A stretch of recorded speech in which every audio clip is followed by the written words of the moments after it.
Agora você tem um histórico aí gigantesco de mais de 20 livros, é uma referência aí, né, na literatura brasileira. E aí eu queria saber, começar esse bate-papo contigo, sabendo como isso aconteceu, né? Como você falou, você é de Osasco. Pra quem é seu fã já sabe disso, porque você coloca muita referência de Osasco nos seus livros. É uma da Um questão da, pouquinho. uma coisa que eu sempre gostei, né, dos seus livros, né, que a gente tá acostumado mais com livros, né, não nacionais, com esse tema de terror e tal.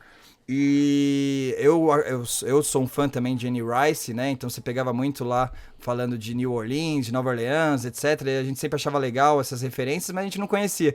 Depois, quando a gente pegou livros tão bons quanto, às vezes melhores, falando com a realidade nossa aqui de Osasco, de São Paulo, eu também sou paulista e tal. Meu, isso daí também foi muito legal. E aí, como, né, você lá de Osasco começou a ter esse interesse pela literatura, começou a ver que você tinha talento de escritor, conta um pouquinho aí da sua história pra gente, por favor. Olha, eu cresci envolto por livros, né? Por conta de ser um péssimo jogador de futebol na minha infância, né? Ainda bem que eu era ruim pra caramba, não servia nem pro gol, meus amigos não me escolhiam nem pro gol. E, e daí, Thiago, na hora que eles jogavam futebol, quer dizer, o dia todo, eu ia pra casa e ficava lendo. Os meus pais assinavam o saudoso Clube do Livro, agora voltou em vários outros formatos aí, existem várias editoras lançando esses box mensais. Mas antigamente a gente tinha o Clube do Livro, que era um catálogo que chegava em casa e você escolhia livros. E eram livros adultos, né? E eu tive então vários padrinhos já, desde aquela época eu lia é, Henry James, lia Victor Hugo, Alexandre Dumas, Cecília Meirelles, lia de tudo. O que caísse na minha mão, eu estava ali devorando, sem contar as inúmeras enciclopédias também, né? Então, isso foi me abastecendo aí de uma fantasia e de várias possibilidades de viver uma história, várias possibilidades de ser outras coisas, né? E resolvi, no auge dos meus 15 anos, arriscar escrever meu primeiro livro. É claro que Nossa, ficou com uma 15 droga, anos, caramba. é claro que ficou uma droga, mas eu continuei. Com 15 anos, acho que eu fiz o meu primeiro gibi, que eu gostava de desenhar na época. Aí as falas eram bem curtas, e não precisava ter muito, não precisava ser um gênio de escrever pra conseguir fazer. Agora, com 15 anos, escrever um livro já foi mais audacioso, né? Mas a audácia, se você for ver, ela é muito pareada na coisa impetuosa que a gente tem de contar uma história. Você vai precisar Uhum. desenhar pra caramba também. Eu não estou dizendo de um traço fino e maravilhoso e de artista da Marvel. É só aquela coisa. Você precisa colocar uma história no papel também. E é, cresci ali lendo os livros na Fundação Bradesco, onde eu estudei. E quando a gente era obrigado a ir para a biblioteca escolher um livro, eu lembro de amigos que iam assim, quase que chorando, né? Tipo, pô, tem que pegar um livro para ler, que coisa, faltava xingar, né? E eu ia numa alegria, né? Pegar esse livro para ler e degustar aquela nova história. Então, fui um dos fãs da coleção Vagalume. Isso é coisa de velho já, coisa de antigo.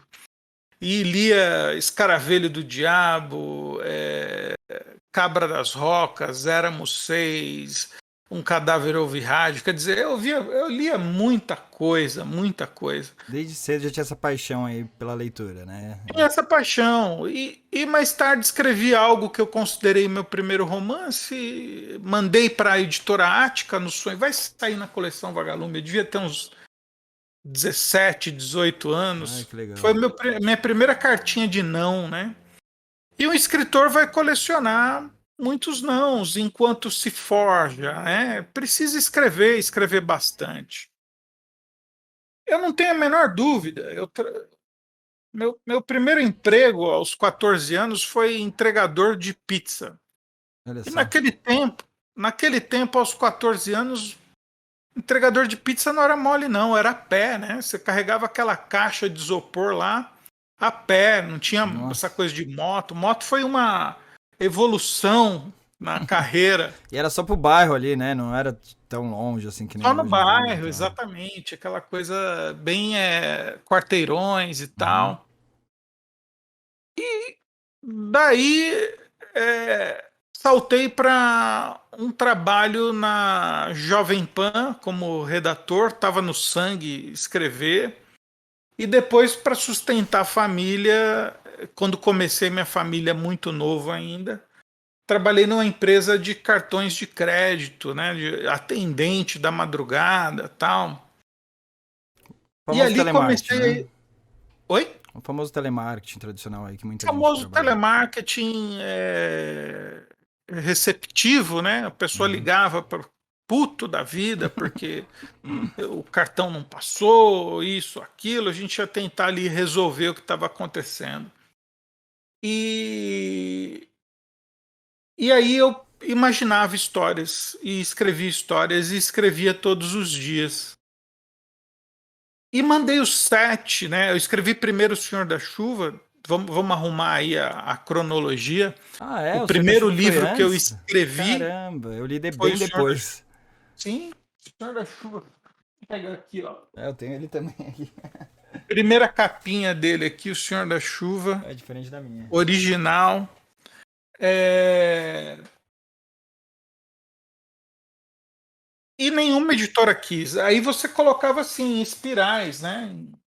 Como tá o meu livro atual, que vai sair, o próximo que sai é E, As Crônicas do Fim do Mundo 2, mas depois sai esse aqui, 40 Luas. E André, eu o ainda pessoal do imprimo. chat aí vai ficar doido, que eu já vi umas 3 pessoas aqui perguntando quando é que vai estrear o 40 Luas? Ó, teve o Yoha aqui, falou, depois disse para ele falar sobre a data de lançamento de 40 Luas. Aí ele colocou outra mensagem em seguida. Se ele não quiser falar, insiste. Tipo, o cara queria mesmo saber. E não foi ele. Eu não Pessoal, tenho a data obrigado pra quem tá ainda. mandando mensagem no chat. Eu vou ler as perguntas, tá? O diferencial desse podcast a gente não guarda pro final. No decorrer, conforme o assunto entrar, a gente já vai encaixando as perguntas de vocês. Então podem ir mandando a qualquer momento, tá?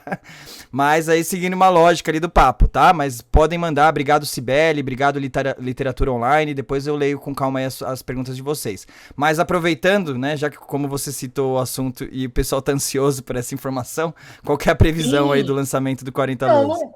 Olha, provavelmente segundo semestre, porque é real. 40 Luas está na minha mão aqui Olha que e eu legal. tô na revisão final, que é o quê? Eu pego, imprimo o livro.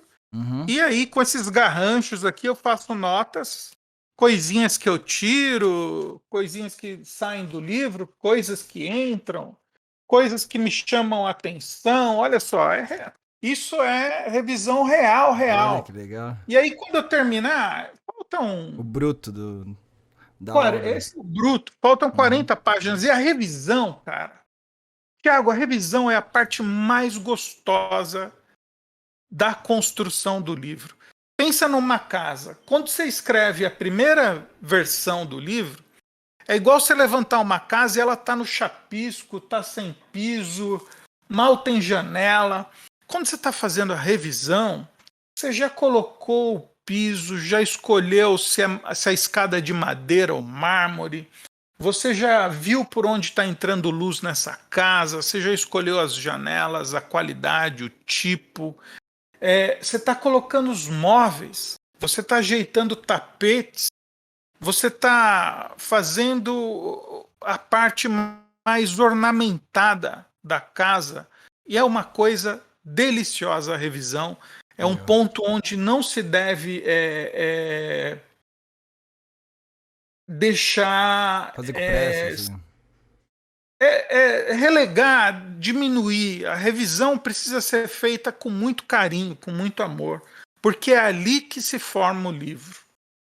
E aí, como eu dizia, que eu escrevi O Senhor da Chuva, o primeiro que eu escrevi, e coloquei nessas brochuras, como coloquei o 7 também, mas antigamente eu embalava isso e mandava para várias editoras, várias, 6, 7 editoras, né? E vinham as cartinhas de não, colecionei muitas cartinhas de não. E quando eu recebi o não do Senhor da Chuva, o primeiro não, eu fiquei chateado lá uns 15 minutos e comecei a escrever o 7. E eu escrevi o 7 em 3 meses, revisei em mais um mês e meio. Quer dizer, em 4 meses e pouquinho eu tinha esse best-seller que fez 22 anos nas mãos. E também mandei para tudo que é editora e também recebi um monte de não. Então, uma coisa eu aprendi, e uma coisa eu sei, e uma coisa eu tenho certeza. Se nenhuma editora, Tiago, tivesse publicado o 7, eu seria escritor até hoje. Porque eu não consigo ficar um dia sem escrever. Se eu passo alguns dias, eu passo mal. Eu passo mal. Quem tem curiosidade, quando eu viajo, né, para não carregar notebook, essas coisas, tem uma fotinho lá no meu Instagram, é uma das últimas. Tem uma máquina de escrever digital que eu uso, que é justamente para botar para fora essa coisa, porque diz que é psicossomático, né? Eu passo mal mesmo, eu tenho que escrever. A minha paixão nessa vida, eu vim aqui para contar histórias. Então, para mim é uma delícia inventar. Que legal, André. Então, quando eu enviei o 7 para várias editoras e recebi o não, no alto da minha petulância, eu liguei para uma das editoras que tinha dito: a história é boa, mas não é boa o suficiente para ser publicada, não vamos publicar. Nossa. Eu fiquei com aquilo, né? Tipo, caramba. Poxa vida, por quê? O que será que tem o livro? Será que ela pode me orientar? E liguei.